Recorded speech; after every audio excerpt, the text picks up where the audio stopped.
자, 오늘은 전도서 강의 세 번째 시간입니다. 전도서 강의 세 번째 시간이고요. 오늘 함께 읽으실 말씀, 우리 전도서 2장을 펴놓으시면 될 것 같고요. 중간중간에 다른 구절을 읽기는 하겠지만 전도서 2장을 중심으로 제가 가급적 한 주에 한 장 정도 말씀을 보려고 해요. 그러면 올해까지 전도서 말씀을 다 볼 수 있을 것 같습니다. 그래서 전도서 2장 말씀, 다음 주에는 이제 전도서 3장을 보려고 합니다. 자, 오늘 전도서 2장 말씀 한번 같이 2장 1절에서 2절 좀 찾아보시고, 자, 전도서 2장 1절 2절 말씀 한번 읽겠습니다. 시작. 나는 내 마음에 이르기를 자, 내가 시험 삼아 너를 즐겁게 하리니 너는 낙을 누리라 하였으나 보라 이것도 헛되도다. 내가 웃음에 관하여 말하여 이르기를 그것은 미친 것이라 하였고 희락에 대하여 이르기를 이것이 무슨 소용이 있는가 하였노라. 지금 본문 읽으시면서도 이렇게 뭐랄까요? 즐거운 이야기가 아니구나라는 생각이 드실 수 있습니다. 전도서를 지난 1장을 또 나누면서 그리고 2장을 또 열면서 즐거움과 또 다른 의미에서 인간이 누리는 이 쾌락에 대한 이야기로 오늘 시작을 하고 있는데, 제가 현대어 성경으로 한 번 더 읽어드리겠습니다. 나는 마음속으로 다짐하였다. 이렇게 다짐했다. 자, 이제는 쾌락을 누리리라. 그래서 내 인생을 마음껏 즐기리라. 그러나 이것도 헛되다는 것을 깨달았다. 웃으며 희희낙낙한들 그것이 도대체 다 무엇이란 말인가? 이런 이야기입니다. 가을에 걸맞는 굉장히 뭐랄까요? 참 뭔가 멜랑콜리하다 그러나요? 그런 말씀이죠. 전도자는요, 대부분의 인간이 원하는 즐거움, 그러니까 쾌락, 그런 그럴듯한 철학에 대해서 뭔가 얘기를 할 것 같았는데 결국 또다시 헛되다는 얘기로 결론을 냈고 있습니다. 그러니까 맥을 확 끊어버립니다. 바람을 그냥 확 빼버립니다. 사실 웃음이라는 게 인간의 삶에 있어서 결코 가볍다고 할 수는 없습니다. 지금 제가 설교를 하는데 이렇게 웃으면서 하는 거하고 제가 지금 이렇게 말씀을 전하는 거랑 완전히 다르잖아요. 그래서 가급적 우리가 웃으면서 말을 하는데, 그래서 우리가 그런 말을 잘 합니다. 아무리 세상이 힘들어도 어려워도 행복하니까 웃는 게 아니라 웃으면 행복하다라는 말을 참 자주 하잖아요, 저도. 그러니까 지금 여러분들이 표정들이 다 다르시거든요. 근데 한번 이렇게 웃어보시면 한번 웃어보세요. 웃기 싫어도 한번 웃어보세요. 웃어보세요. 그러면 뭔가 되게 행복해 보여요. 이 상태로 사진 딱 찍으면 와, 이 교회는 굉장히 사랑이 넘치고 행복한가 보다. 근데 그냥 제가 그런 얘기 안 하는 상태로 사진을 찍으면 별로 이 교회는 별로 행복하지 않아 보인다. 이럴 수 있어. 그러니까 이게 별거 아닌데 이 웃음 하나로도 충분히 많은 것들을 바꿀 수 있다는 거죠. 이 웃음이라는 게 그렇게 가벼운 게 아닌데, 그래서 우리가 웃으면 이제 행복하다는 말을 하는 건데, 제가 어린 시절에 많이 웃었던 기억이 나요. 여러분들도 한번 가면 생각해 보시면 여러분들의 인생에서 가장 많이 웃었을 때가 있으실 수 있을 겁니다. 뭐 사람마다 다르겠지만 저는 이제 가끔 예전에도 한번 말씀을 드렸는데 너무 정신없이 웃었던 때가 있어요. 그러니까 미친 사람처럼 웃었던 것 같아요. 너무 많이 웃었던 기억이 나요. 그게 바로 제가 중학교 1학년, 2학년 시절인데, 제가 이제 처음 저를 교회로 인도했던 반 친구가 있는데, 그 친구하고 저하고 이렇게 죽이 얼마나 잘 맞았는지, 한마디만 하면 저쪽에서 빵 터지고, 저쪽에서 한마디 하면 빵 터지고, 그냥, 제가 또 원래 이 유머러스한 사람이잖아요. 이렇게 뭐 모르는 분들도 계시지만, 저랑 같이 있으면 제가 많이 웃겨드릴 수도 있거든요. 근데, 그 친구가 굉장히 많이 웃어요. 제가 뭐 얘기만 하면 엄청 웃는 거예요. 그러다 보면 또 저도 재밌으니까 웃는 거죠. 정말 배꼽이 빠진다는 말이 이제 뭔지를 알았던 것 같아요. 이러다 우리가 죽을 수도 있겠다, 웃다가. 그런 생각이 들었던 적도 종종 있습니다. 그런데 그런 세세한 웃음이 이제 어느새 쌓여만 갔고, 그래서 중학교 시절을 떠올리면은 저한테는 되게 많이 웃었던 기억. 근데 사실 웃을 일들이 그렇게 많지 않았습니다. 제 삶에서 중학교 시절이 그렇게 뭐 행복한 꼭 시간은 아니었어요. 혹시 여러분들 최근에 배꼽 빠질 정도로 많이 웃었던 기억 있으십니까? 이것도 방송이 아니면 좀 제가 다 여쭤보고 싶은데, 방송 때문에. 꺼버릴까요? 혹시 여러분들이 제일 많이 웃었던 기억들이 있을까요? 얼마 전에는 엊그제 추석 때는 제 아이하고 이제 TV로 영화 보는데 애가 아주 그냥 엄청 웃더라고요. 제가 되게 행복하더라고요. 옆에서. 그냥 웃는 게 아니고요. 진짜로 너무 재밌어서, 너무 웃겨서 웃었던 기억. 그런 기억이 있으십니까? 사실 저보다는 이제 제 아내 기억이 좀 나요. 얼마 전, 좀 한 2달, 3달 전인가? 아내가 이제 하루 이렇게 휴일이 있어서 평일이었는데, 그래서 제가 이제 좀 같이 쉼을 어쨌든 제 아내도 뭐 주말에는 교회 일을 하고 또 주중에는 회사 일을 하고 하니까 좀 좋은 시간이니까 잠깐이라도 시간을 내서 이제 소극장에 공연을 보러 갔어요. 소위 이제 공연을 보러 갔는데 거기 이제 멀티맨 3명이 이제 나오는데 거기 멀티맨이 있잖아요. 뭐 이런저런 이제 연기 역할을 하는. 근데 그 멀티맨의 대사에 제 아내가 이제 빵 터진 거예요. 그래서 예전에도 몇 년 전에도 한번 기억이 나는데 너무 웃어갖고 그 연극하는 배우가 제 아내 보고서 약간 이제 충격을 받아서 대사를 까먹고 막 이랬던 적이 있어요. 한 번 웃으면 되게 많이 웃는 경우가 있거든요. 근데 그 대사에 이제 그날도 뭔가 확 빵 터져서 공연 끝날 때까지 계속 그 사람만 나오면 킥킥거리고 웃더라고요. 근데 원래 제 아내가 그렇게 많이 웃는 편이 아니고 제가 유머하면 제일 안 웃는 사람이 제 아내입니다. 그러니까 항상 안 맞는다 그래요. 당신 유머하고 저하고는 안 맞는다고. 근데 한 번 어디 꽂히면 이제 눈물이 지금 갑자기 웃고 있어요. 그런데, 그 출연했던 배우가 했던 대사가 뭐냐면 갑자기 이제 홍길동 흉내를 내는 거예요. 그러면서 홍길동 흉내를 내는데 이제 뭘 흉내내지? 사람들이 이렇게 보는데 갑자기 아버지라 부르지 못하는 이제 홍길동에 대한 저 지금 울면서 웃고 있어요. 근데 뭐라고 하냐면 엄마, 고모, 이모, 삼촌, 이러는 거 이렇게 웃는 거예요, 지금. 지금처럼. 그래서 공연 끝날 때까지 계속 웃는 거예요. 지금 가끔도 제가 기분 안 좋으면 이것만 하면 막 웃더라고요. 그래서 여러분들도 제 아내가 표정이 안 좋아 보이고 그러면 이거 한번 해주시면 그냥 바로 웃습니다. 사실 처음 보는 공연이 아니었는데 멀티맨이 약간의 이제 대사 변경을 한 건데 이제 그날 이 얘기를 하다가 아내가 이제 많이 크게 웃었습니다. 사실 공연이 굉장히 좀 저렴하기도 해서 제가 가끔 시간 날 때 이제 또 보고 제가 연극에 관심이 좀 있어서 보기도 하는데 그러니까 다 아는 내용인데 그날 그 웃음 때문에 아내가 굉장히 행복해 보이더라고요. 그래서 저녁으로 이제 공연이 끝나고 나와서 순두부찌개하고 제육볶음을 먹었거든요. 근데도 그 기분이 굉장히 좋아서 그런지 마치 제가 고급 레스토랑에서 밥을 사준 것처럼 너무 이렇게 행복해 보였습니다. 다시 말하면 대단할 리 없었던 평범한 하루의 데이트였는데 그날 그 배우의 연기로 인해서 아내가 굉장히 즐거워 보였습니다. 사실 제가 전도서 설교를 준비하면서 전도자가 하도 더덥다 하니까 저도 그런 얘기를 안 하는 사람은 아닌데 약간 반감이 좀 드는 거예요. 뭐 툭하면 더덥다, 부질없다, 헛되다 이러니까 책을 뭐하러 쓴 거야 도대체 뭐 이런 생각이 드는 거예요. 물론 이런 성경 구절이요. 조금 마음이 이렇게 우울하고 별로 세상 사는 의욕이 없는 분들에게는 그래 이 말이 맞아 이럴 수도 있어요. 근데 그런 마음을 가지고 그래도 어떻게 열심히 살아보려는 사람한테 이런 구절을 딱 보여주면 그래 살아서 뭐해 이게 다 무슨 소용이야 이런 생각을 오히려 들게 만들 거 아니에요. 그러니까 이 기운 빠지는 얘기를 도대체 전도자가 왜 자꾸 하고 있는지에 대해서 여러분과 제가 좀 잘 생각해 볼 필요가 있는 것 같아요. 요즘 시대에는 사람들이 사실 크고 작은 우울을 가지고 삽니다. 거의 다 우울증을 가지고 있는 것도 사실입니다. 뭐 심한 사람도 있고 또 그렇지 않은 사람이 있는 것 차이지 대부분 요즘은 아이들도 우울증을 많이 가지고 있습니다. 작더라도요. 사실은 자신도 모르는 감정, 어쩌면은 이제 여러분들도 조금씩은 이제 가지고 계시겠지만 저도 누구 못지않게 그 우울이라는 감정을 아주 깊이 느꼈던 사람 중에 한 사람입니다.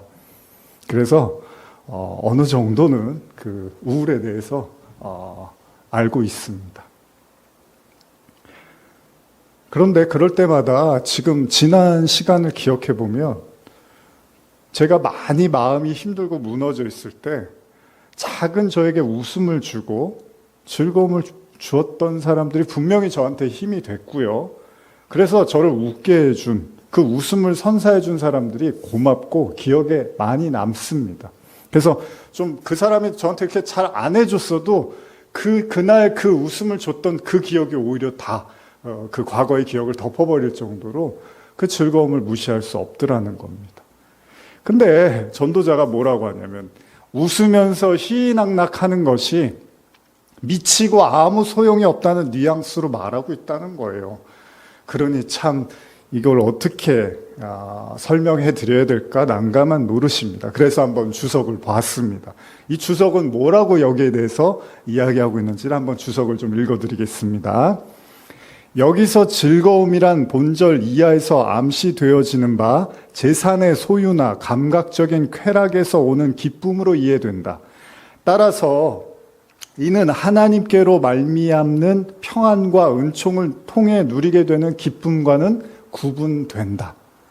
또한 여기서 보다란 단순히 시각적으로 보고 감시하는 것뿐만 아니라 어떤 것을 보고 받아들이거나 즐기거나 경험한다는 뜻을 함축하는 바 본 구절은 대부분 사람들이 좋다고 여기고 추구하는 것, 곧 쾌락을 체험해 보라는 뜻이다. 이제 이해가 좀 가시나요? 이 주석의 내용은 뭐라고 하냐면 전도자가 말하는 웃음이나 기쁨은 단순하게 즐거운 삶, 웃는 삶을 문제 삼는 게 아니라 거기에 대한 오해가 우리가 있을 수 있다는 거예요. 무슨 말이냐면 전도자는 웃고 즐거운 게 부질없다는 게 아니라 뭔가 또 다른 의미를 얘기하고 싶다는 거예요. 주석에서도 읽어드렸지만 지금 전도자가 말하는 즐거움이나 쾌락의 개념은 소위 세상적인 부에 대한 축적이라든지 인간의 그 오감으로 느끼는 그 말초신경적 쾌락을 내포하고 있는 것으로 보입니다. 다시 말하면 주석의 이야기처럼 소위 세상 사람들이 좋다고 하는 것들, 세상 사람들이 즐겁다라고 하는 것들, 그것들을 실제로 경험해 보라는 거예요. 그리고 그 끝에서 결코 그것들이 별것이 아니었고 부질없고 헛되다라는 것을 말하고 있다는 겁니다. 그러니까 단순하게 뭐 웃지 말라, 즐겁지 말라 이런 차원의 얘기는 아닙니다. 그러니까 저하고 여러분들이 전도서 읽을 때 오해하지 말아야 될게요. 전도서는 솔로몬이 썼다고 우리가 보잖아요. 그 솔로몬은 최고의 지혜자인데 최고의 지혜자가 유치하게 웃지 마, 즐겁게 살지 마 이런 얘기를 하지는 않았을 거 아니에요. 그러니까 훨씬 더 깊은 어떤 뜻을 가지고 있었을 거예요. 제가 어제 이제 뭐 이런저런 좀 스트레스가 있었어요. 그런데 갑자기 전도서 말씀이 떠오르는 거예요. 거기 보면 그런 말씀이 있습니다. 나지 않는 게 차라리 낫다라는 말이 있어요. 세상에 태어나지 않는 게 태어난 것보다 낫다는 말이 있어요. 이제 앞으로 나오게 될 말인데 갑자기 그 말씀이 떠오르면서 이거 어떻게 이제 설교를 해야 될까? 이제 어차피 나올 말씀이니까요. 그러면서 어제 하루 종일 이제 그 말씀을 묵상을 했던 기억이 나는데 가볍게 접근할 문제는 아니라는 겁니다. 전도자가 하는 말은 굉장히 의미심장한 이야기겠죠.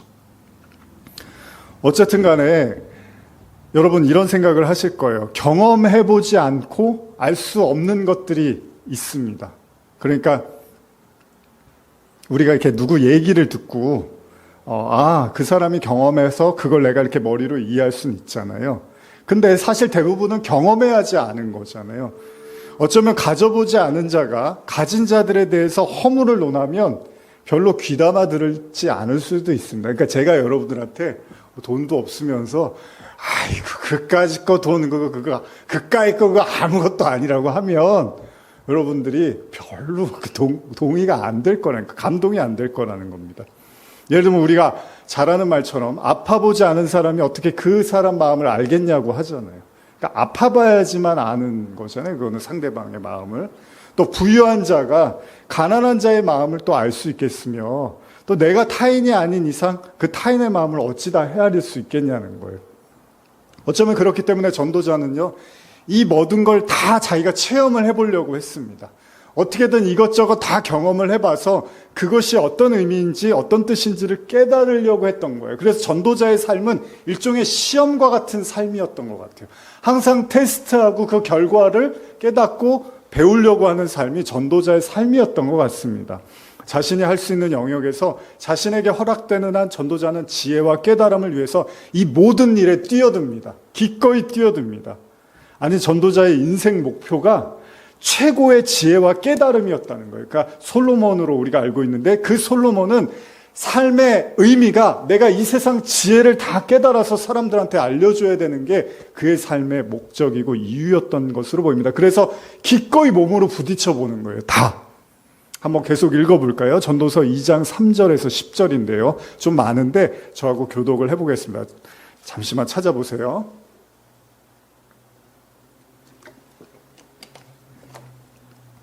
자, 2장 3절에서 10절 교독하겠습니다. 제가 먼저 읽겠습니다. 내가 내 마음으로 깊이 생각하기를 내가 어떻게 하여야 내 마음을 지혜로 다스리면서 술로 내 육신을 즐겁게 할까? 또 내가 어떻게 하여야 천하의 인생들이 그들의 인생을 살아가는 동안 어떤 것이 선한 일인지를 알아볼 때까지 내 어리석음을 꼭 붙잡아 둘까 하여 나의 사업을 크게 하였노라. 내가 나를 위하여 집들을 짓고 포도원을 일구며 여러 동산과 과원을 만들고 그 가운데에 각종 과목을 심었으며 나를 위하여 수목을 기르는 삼림에 물을 주기 위하여 못들을 팠으며 남녀노비들을 사기도 하였고 나를 위하여 집에서 종들을 낳기도 하였으며 나보다 먼저 예루살렘에 있던 모든 자들보다도 내가 소와 양떼의 소유를 더 많이 가졌으며 은금과 왕들이 소유한 보배와 여러 지방의 보배를 나를 위하여 쌓고 또 노래하는 남녀들과 인생들이 기뻐하는 저 첩들을 많이 두었노라. 내가 이같이 창성하여 나보다 먼저 예루살렘에 있던 모든 자들보다 더 창성하니 내 지혜도 내겐 여전하도다. 무엇이든지 내 눈이 원하는 것을 내가 금하지 아니하며 무엇이든지 내 마음이 즐거워하는 것을 내가 막지 아니하였으니 이는 나의 모든 수고를 내 마음이 기뻐하였음이라. 이것이 나의 모든 수고로 말미암아 얻은 몫이로다. 자, 좀 길었지만 잘 읽어주셨습니다. 그렇습니다. 지금 읽은 것처럼 전도자는 자신이 할 수 있는 모든 방법을 동원해서 인생의 이유와 선에 대한 깨달음을 얻고자 애를 부단히 썼습니다. 자, 전도자의 이 고백은 단순히 책을 읽고, 여러분 책 많이 읽어도 지혜로워지잖아요. 주변에 또 어른들, 또 경험이 많은 분들의 이야기를 들어도 지혜로워집니다. 근데 그런 차원이 아니라 본인이 몸소 체험하고 겪은 것들을 깨닫고 고백한 내용이라는 겁니다. 그래서 전도자는 이렇게 말하는데요. 2장 11절에 보시면 이것도 한번 읽어볼까요? 2장 11절입니다. 시작. 그 후에 내가 생각해 본즉 내 손으로 한 모든 일과 내가 수고한 모든 것이 다 헛되어 바람을 잡는 것이며 해 아래에서 무익한 것이로다. 결론은 또 헛되다. 이렇게 내고 있습니다. 제가 한번 질문 드리고 싶습니다. 저는 이 말이 맞는 것 같아요. 혹시 그런 분 계시나요? 2장 11절이 딱 맞는 말 같아요. 그래요? 고개를 끄덕이시는 집사님이 계십니다. 이쯤 되면 전도자가 내리는 결론은 다 뭐죠? 뻔하죠. 헛되다. 이 얘기만 지금 반복적으로 하고 있습니다. 처음 전도서 1장을 시작하면서 전도자가 뭐라고 했죠? 헛되고 5번이나 얘기를 합니다. 성경에서 이 정도 반복을 하면 거의 그냥 진리라고 보시면 되는 거예요. 근데 그걸 처음에 헛되다고 5번 얘기하고 시작한 책이니까 전도서의 교훈은 뭐죠? 헛되다가 교훈인 거예요. 그럼 도대체 이 책을 이제 앞으로 계속 봐야 되는데 올해 말까지. 근데 또 한 번만 얘기하고 끝났으면 좋겠는데 또 중간중간마다 계속 나오고 있어요. 헛되다는 얘기가. 놀라울 일이 아니죠. 자, 처음부터 이제 이렇게 말하고 시작한 책인데 그럼 이쯤에서 한 가지 흥미로운 질문이 떠오릅니다. 저야 다 경험해보지 않았으니까 여러분들에게 돈 있어봤자, 재산 있어봤자, 명예 있어봤자, 제가 이것 중에 하나가 있어서 얘기를 드려야 되는데, 이런 얘기 해봤자 여러분들이 뒤로는 뭐라 그랬어요? 돈도 없으면서 저런 얘기를 하는지 모르겠어.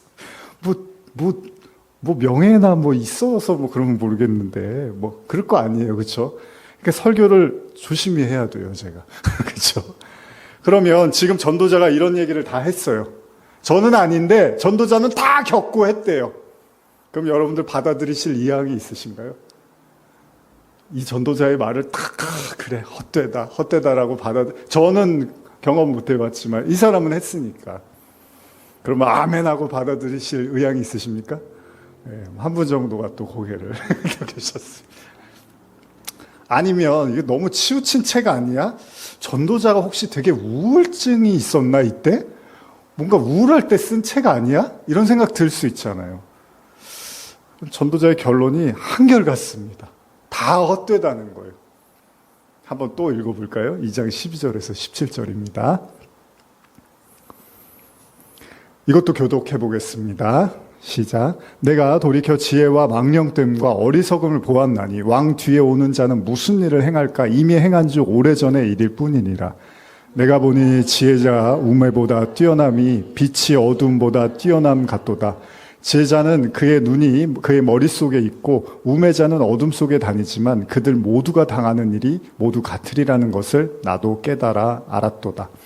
내가 내 마음속으로 이르기를 우매자가 당한 것을 나도 당하리니 내게 지혜가 있었다 한들 내게 무슨 유익이 있으리오 하였도다. 이에 내가 내 마음속으로 이르기를 이것도 헛되도다 하였도다. 지혜자도 우매자와 함께 영원하도록 기억함을 얻지 못하나니 후일에는 모두 다 잊어버린 지 오래일 것임이라. 오라 지혜자의 죽음이 우매자의 죽음과 일반이로다. 이러므로 내가 사는 것을 미워하노니 이는 해 아래에서 하는 일이 내게 괴로움이요 모두 다 헛되어 바람을 잡는 것이기 때문이로다. 전도자는 자신의 그 세상에서 누릴 수 있는 즐거움과 쾌락에 대한 경험을 또다시 헛되다라고 이야기를 하고 있습니다. 이제는 지혜와 어리석음에 대한 이야기를 하기도 하는데 지금 읽으신 2장 12절에서 17절까지의 본문을 제가 현대어 성경으로 한 번 더 읽어드릴게요. 조금 더 한번 집중해서 들어보세요. 그래서 나는 슬기로움을 망령됨이나 어리석음과 비교하기 시작하여 지혜가 어리석음보다 더 귀함은 빛이 어둠보다 더 귀한 것 같다는 결론에 이르렀다. 미련한 사람은 소경과 같지만 슬기로운 사람은 밝히 볼 수가 있기 때문이다. 그런데도 지혜로운 사람이나 어리석은 사람이 같은 운명을 맞게 되지 않는가? 어리석은 사람과 마찬가지로 나도 죽을 것이다. 그렇다면 무엇을 위해 지혜로워지려고 애썼단 말인가? 결국 이것도 헛될 뿐이라는 것을 나는 깨달았다. 지혜로운 사람이나 어리석은 사람이 모두 죽어 먼 훗날에는 다 같이 잊혀지고 말 것이기 때문이다. 나는 사는 게 싫어졌다. 이 땅에서 하는 일이 다 괴로울 따름이니 모든 것이 너무나 속절없고 바람을 잡듯 허무해 보일 뿐이다. 야, 이거 우울한 사람한테 읽어주면 정말로 그냥 살 의욕이 다 떨어질 것 같은 그런 구절입니다. 지난 전도서 1장을 시작으로 2장에서도 몰아치고 있는 바람, 뭐죠? 헛되다, 무익하다. 전도자의 말은 급기야 삶의 의지에 대한 악함을 토로하기까지 합니다. 삶의 의지에 대한 약함을 토로하는 거죠. 여러분, 전도자가 이런 얘기를 자꾸 하면 옆에서 대화를 하고 싶으시겠습니까? 계속 헛되다, 무익하다, 무의미하다. 여보세요? 전도자니? 나 바빠. 내일? 바빠. 다음 주? 바쁠 것 같아. 그럴 거 아니에요. 안 만나고 싶죠. 그냥 인연을 끊어버리고 싶을 겁니다. 근데 어떻게 해요? 이 사람이 제일 지혜자라는데. 이 정도 되면 어떻게 해야 되죠? 전도자한테 얘기를 해야죠. 너 혹시 상담 잘하는 분 소개시켜 줄까? 이래야 되지 않을까요? 네가 너무 외로워서 그런 것 같아. 너 친구 없니 혹시? 밖에 잘 안 나가니? 너 TV만 보니? 너 책만 보니? 이런 얘기를 해줄 만큼 너 좋은 선생님이나 친구 소개시켜 줄까? 그러고 싶은 마음이 들 거예요. 근데 중요한 건 전도자가 지금 자기 말을 못해갖고 마음의 상처 때문에 이런 얘기를 막 쓰는 게 아니라 쓸쓸해서 그런 게 아니라요. 이게 자기가 진짜 인생에서 겪은 결론이래요. 그러니까 이 전도서라는 책이 굉장히 묵직하고 무거운 책입니다. 여러분. 함부로 쉽게 접근할 수 있는 책이 아닙니다. 어디 가서 전도자가 못 먹고 상처받고 사람들하고 관계가 안 좋고 그래서 막 마음이 다 뒤틀려갖고 다 헛되고 무의미하다 이런 얘기를 쓰는 게 아니고요. 잘 먹고 잘 살고 하고 싶은 거 다 하고 사람도 마음껏 부려버리고 다 했는데 다 지내고 보니까 헛되다고 말을 하는 거예요. 문제가 있어서 이런 얘기를 하는 게 아니라 성격적 결함이 있어서 이런 얘기를 하는 게 아니라 아주 건강한 사람이었어요. 근데 이런 얘기를 한단 말이죠. 그러니까 제가 가끔 설교하다가 좀 이렇게 어둡고 침침한 얘기를 드려도 황 목사가 오늘 별로 기분이 안 좋은가 보다 이렇게만 생각하지 마십시오. 성경 자체가 좀 그런 면이 있습니다. 밝은 면도 있지만 상당히 어두운 면도 있습니다. 그러나 그것도 다 나중에 하나로 볼 수 있어야 되는 거죠. 자, 또 이렇게까지 말하는 이유는 또 전도자가 절망한 이유 중에 하나가 지혜자나 우매자가 처한 운명이 같다는 거예요. 그러니까 여러분들이 그런 생각 하잖아요. 저 사람은 저렇게 착한데 갑자기 갔대. 저 사람 저렇게 성실하고 열심히 일했는데 그냥 하루아침에 갑자기 가버렸대. 저 사람은 저렇게 못되고 정말 아픈데 저 사람 되게 잘 살아. 아, 건강해. 이런 거 우리가 힘들잖아요. 지금 전도자가 그런 거야. 지혜롭게 살든 우매하게 살든 모두가 운명이 똑같다는 걸 전도자가 깨달았다는 겁니다. 하기사 인간이 착각하지 말아야 될 게요.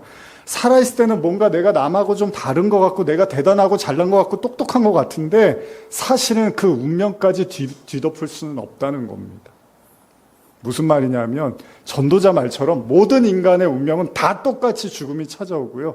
결국은 잊혀지게 될 거고 인간의 수명도 누가 더 길지를 장담하지를 못한다는 겁니다. 아무도 모릅니다. 오래전에 보았던 드라마, 한때 선풍적인 인기를 끌었던 드라마 도깨비의 한 장면이 떠오릅니다. 제가 좀 가물가물하긴 한데 아마 기업의 회장이었던 것 같아요. 그리고 자기의 비서였던 것 같은데 같이 죽었던 것 같아요.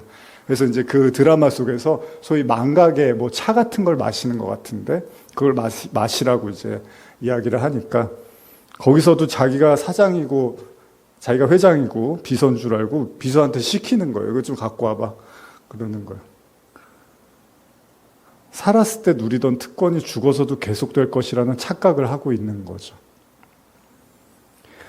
그렇습니다. 전도자의 말에 공감이 가는 게 있습니다. 모든 인간은 다 똑같다는 거예요. 도토리 키재기란 말이 있죠. 비행기 타보시면 사람이 보입니까? 안 보입니다. 근데 사람들은 내가 2cm 더 커, 내가 너보다 10cm 더 커, 자기네들끼리 맨날 이거 하고 있는 거예요. 내가 너보다 더 똑똑하다니까, 내가 너보다 더 잘났다니까, 내가 너보다 더 잘 산다니까, 이거 가지고 평생을 싸우는 사람들이 많아요. 저 위에서 보면 그냥 여기 검은 머리만 보이는데 시편 146편 1절에서 5절 제가 읽어드릴게요. 할렐루야 내 영혼아 여호와를 찬양하라. 나의 생전에 여호와를 찬양하며 나의 평생에 내 하나님을 찬송하리로다. 귀인들을 의지하지 말며 도울 힘이 없는 인생도 의지하지 말지니 그의 호흡이 끊어지면 흙으로 돌아가서 그날에 그의 생각이 소멸하리로다. 야곱의 하나님을 자기의 도움으로 삼으며 여호와 자기 하나님에게 자기의 소망을 두는 자는 복이 있도다. 인간이 그러니까 우리가 같이 공존하고 서로 돕는 게 맞지만 사실 인간이 인간에게 의지할 수 있는 존재는 못 된다는 겁니다.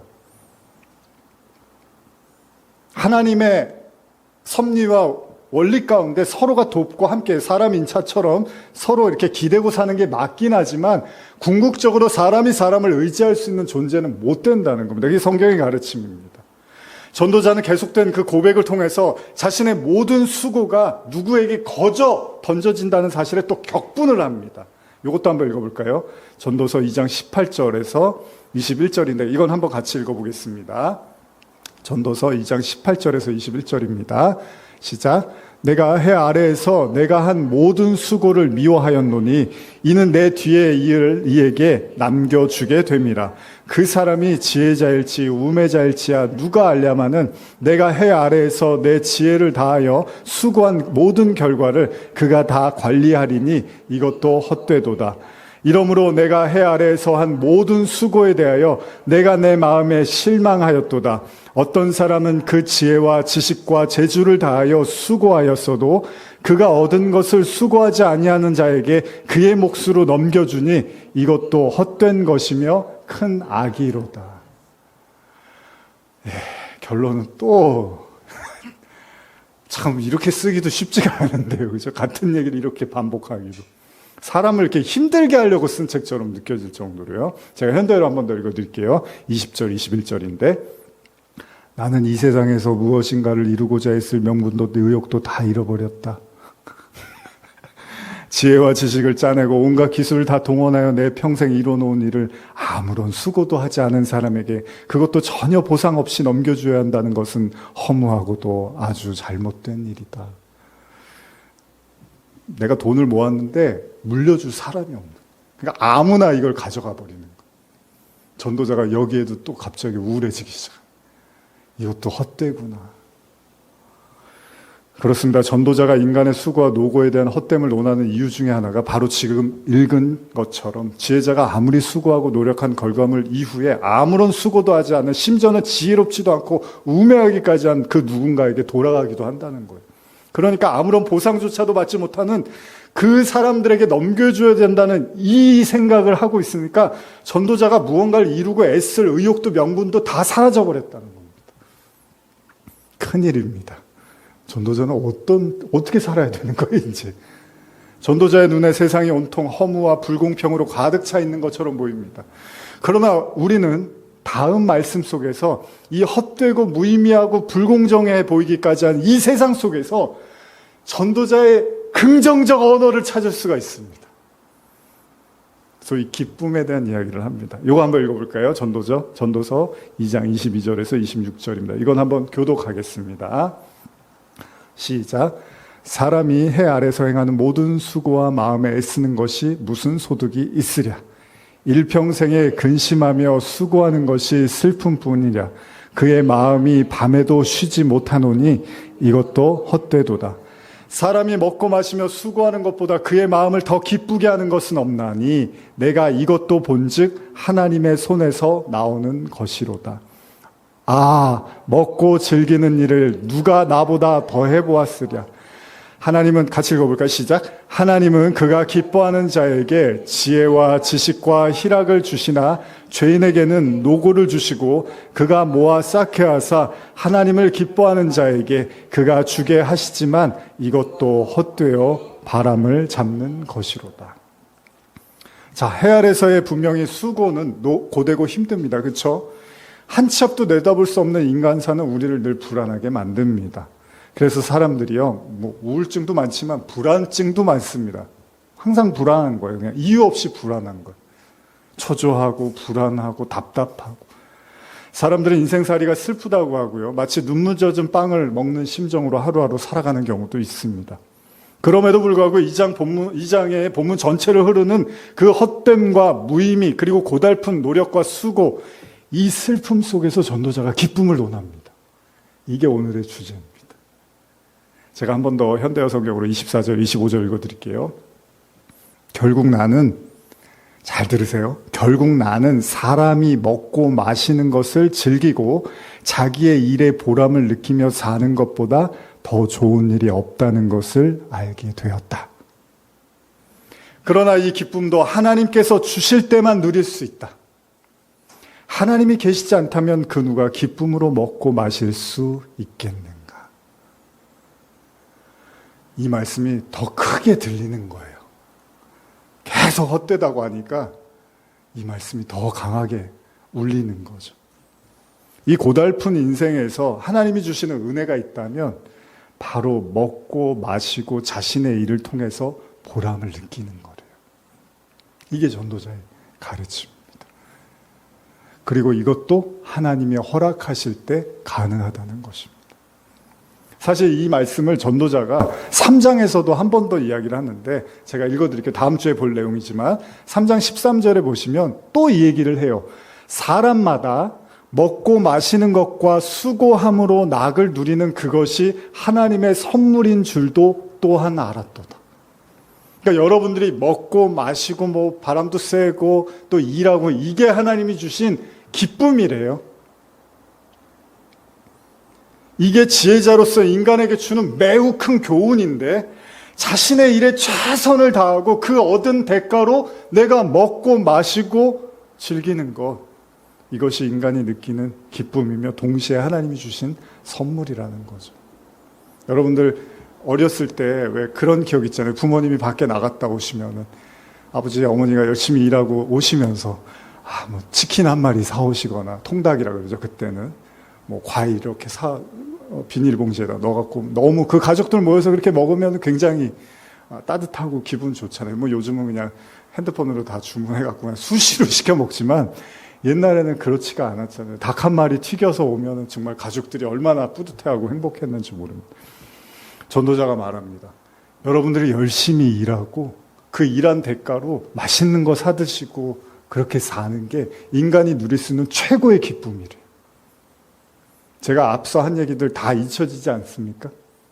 뭐 헛되고 무의미하고 이런 얘기들이 다 잊혀지지 않습니까? 왜냐하면 중요한 게 여러분들 모두가 다 일하고 먹고 마시는 건 모두에게 해당되는 거잖아요. 대부분, 물론 경우에 따라 사람마다 다르지만 처지와 상황이, 그러나 보편적으로 모든 사람들이 일을 하고 그 대가로 먹고 마시는 건 모두에게 해당되는 이야기니, 어쩌면 여러분 전도자가 진짜로 지혜로운 건 이 하나를 설명하기 위해서 계속해서 헛됨을 이야기했는지도 모른다는 겁니다. 무슨 말이냐면 여러분들이 숨쉬고 일하고 먹고 생활하는 이게 너무 소중하다라는 걸 전도자는 오히려 역설적으로 말하고 싶었는지도 모른다는 겁니다. 하루에 세 끼를 먹고 누구에게나 자신에게 주어진 일이 있습니다. 학생은 공부를 하고 어른들은 일을 합니다. 또 정년 퇴직을 하신 분들은 그 나름대로의 화분을 가꾸든 이런저런 여행을 하든 그 나름대로의 수고와 삶을 살게 되죠. 그 모양이 다르고 그 형편이 다를지라도 우리 모두는 다 먹고 마시고 살아갑니다. 바로 지금 이 순간도 여러분들은 그렇게 해서 오셨고 이거 예배 끝나면 또 먹을 겁니다. 그렇죠? 무언가를 먹고. 이게 다 하나님의 선물이라고 이야기하고 있습니다. 전도서 2장 26절 한번 읽어볼까요? 시작. 하나님께서는 자신의 마음에 드는 자들에게는 지혜와 지식도 쌓고 기쁨을 누리게 해주신다. 그러나 죄인은 아무리 재물을 모으느라 애를 쓸지라도 그것을 누리게 해주시기는커녕 그 재물을 빼앗아 자신의 마음에 맞는 자들에게 주신다. 그러니 재물 쌓는 일 또한 얼마나 바람을 잡듯 어리석은 일인가. 이제 말씀을 마무리하려고 합니다. 사실 제가 다음 주에도 이제 좀 이어서 말씀을 드리겠지만 이 말씀을 준비하면서 감동이 됐던 건 어쩌면 정말 중요한 건 여러분들의 일상이라는 거예요. 그러니까 전도자가 참 저는 설교 준비하면서 참 위대하다라는 생각이 들어요. 이 일상의 소중함을 이렇게 설명해 주고 있구나. 우린 사실 뭘 못 가져서 허무해하고 왜 나는 저 사람처럼 못 살지? 난 왜 이렇게 안 되지? 이런 것 때문에 우리가 너무 힘들어하고 괴로워하기도 하잖아요. 근데 전도자는 그런 얘기를 하는 게 아니라 그냥 우리가 주어진 삶에서 먹고 마시고 일하는 게 그게 가장 큰 기쁨이래요. 뭐를 이루고 뭐를 가지고 뭐를 축적하고 뭐를 물려줄 생각 이런 거 하지 말라는 거예요. 그런 거에 너무나 많은 생각과 그런 고민을 하지 말고 그냥 주어진 하루하루를 최선을 다해서 살고 누리라고 말하고 있습니다. 근데 이렇게 다 얘기를 해줬는데 이제 가면서 근데 그래도 돈이 있어야지. 그래도 좀 모아둬야지. 그래도 뭔가 좀 잘 풀려야지. 이제 이런 생각을 우리가 한단 말이죠. 근데 전도자가 아주 냉정하게 그게 다 바람을 잡는 거예요. 저도 얘기하고 이제 마무리할게요. 진짜 좋은 신앙인은 뭘까라는 생각을 해봤어요. 이 말씀들을 준비하면서. 저도 설교할 때 약간 이제 진지하고 힘이 들어가기도 하는데 정말 좋은 말씀은 뭘까? 이런 생각도 좀 많이 해보고 그랬는데 이제 제일 중요한 건 그거 같아요. 그때 그 사람들과의 관계에서 최선을 다해서 즐거움을 누리고 나누고 또 꼭 해줘야 될 이야기들을 해주는 거, 그게 우리가 후회 없는 삶인 거잖아요. 그러니까 전도자가 말하는 그 인생의 허물을 이야기하는 듯 하지만 또 동시에 전도자는 인생에서 중요하지 않은 어떤 것도 없다라는 얘기를 같이 하고 있는 거니 빛과 어둠이 공존하는 것처럼 결국 허무와 기쁨도 공존하고 있다는 얘기를 하는 거니까 여러분들의 삶에 1분 1초도 무의미한 삶은 없다는 얘기를 역설적으로 하고 있는 것 같습니다. 이제 삶에 살아오신 시간들이 다 틀리니까 말씀을 이렇게 나눠보면 다 다르겠지만 분명한 사실은 우리 앞에 생이 끝나갈 때 제 아이가 가끔 요새 듣는다고 하는데, 우리 앞에 생이 끝나갈 때, 그때 여러분들이 후회가 없으셨으면 좋겠어요. 아, 내가 그 사람하고 여행 한번 같이 가고 싶었는데, 아, 내가 그 사람하고 밥 한번 먹고 싶었는데, 아, 내가 그 사람하고 하루 정말 같이 온전히 보내고 싶었는데, 여러분들에게 주어진 오늘 하루, 그 기쁨, 그 낙을, 존재의 기쁨을 또 누리시는 여러분들 되시기를 축복합니다. 기도하시겠습니다. 하나님 감사합니다. 전도자의 지혜로움에 물론 제가 이렇게 설교했지만 저에게 그리고 말씀을 듣는 분들에게 이것이 큰 의미가 위로가 되기를 소원합니다. 무의미 속에서 의미를 말하고 있습니다. 무가치함 속에서 가치를 논하고 있고 헛됨 속에서 헛되지 않음을 말하고 있습니다. 우리의 삶도 그만큼 소중하고 의미 있음을 잊지 않게 하시고 혹시나 이 중에 그냥 내가 먹고 살고 하는 게 그냥 하루살이 같은 별 의미 없는 삶의 연속이처럼 느껴진다 하더라도 그 속에서도 하나님의 진리가 하나님의 은혜와 사랑이 흐르고 있음을 잊지 않게 하여 주시옵소서. 감사드리며 예수님의 이름으로 기도합니다. 아멘.